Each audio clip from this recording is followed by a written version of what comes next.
admettons qu'une fois que j'ai fait 500 points, je passe au niveau prochain, au prochain niveau. Ça veut dire qu'on aurait une nouvelle scène. Donc on va se créer une nouvelle scène rapidement.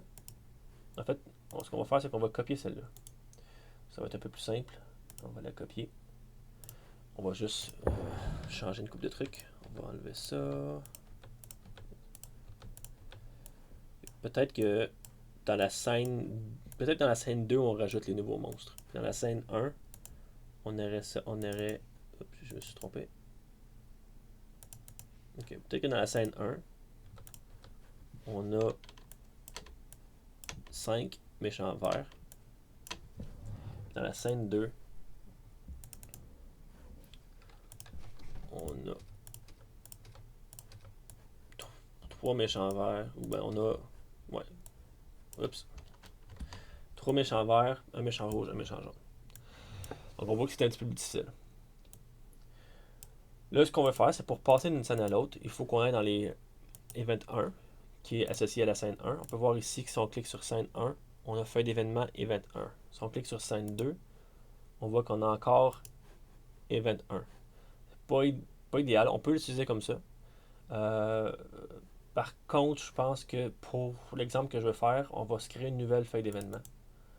Donc on va acheter une nouvelle feuille d'événement qu'on va appeler Event 2. Puis on va associer à la scène 2 l'Event 2. Ce qui veut dire que présentement, dans la scène 2, il n'y a rien de codé. Donc ici, je ne pourrais même pas bouger mon personnage. Bon, on va commencer par seulement transférer d'une à l'autre. Ensuite, je vais expliquer comment transférer le code. Donc, dans la scène 1, on va dans le Event 1, où on a le code. Et on peut dire quelque chose comme... je vais juste vérifier est-ce que le score était global. Oui. Donc, on va aller ici, on va dire système. On compare on va comparer les valeurs globales. Attendez, sont où les valeurs globales? Comparer la variable ici, variable globale.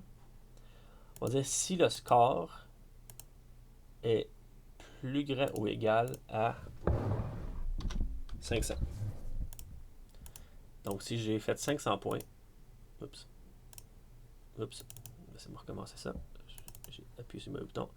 On valide. Si le score est plus grand que 500 points, on va encore système, on va aller à l'autre scène. Donc on va aller à la scène, on pourrait dire on va aller à la scène suivante, ça irait directement, vous voyez ici que scène 2 tout de suite après scène 1. En général, c'est mieux de dire à quelle scène qu'on veut aller. Donc, aller à la scène 2. Donc, si on fait plus que 500 points, on va aller directement à la scène 2. On va vérifier si ça fonctionne. Donc, attendez, il faut que je réussisse à survivre. Oh, je ne sais pas pourquoi je commence à la scène 2. Ici. Et voilà, ça fonctionne. Donc, scène 1. Donc, il faut juste que je tue tout ce monde-là. Il faut que je les trouve. Attendez.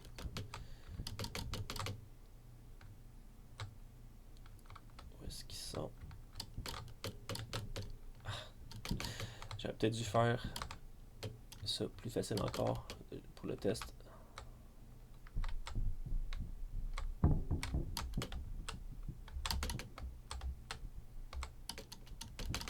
Ah, man. Je vais réussir.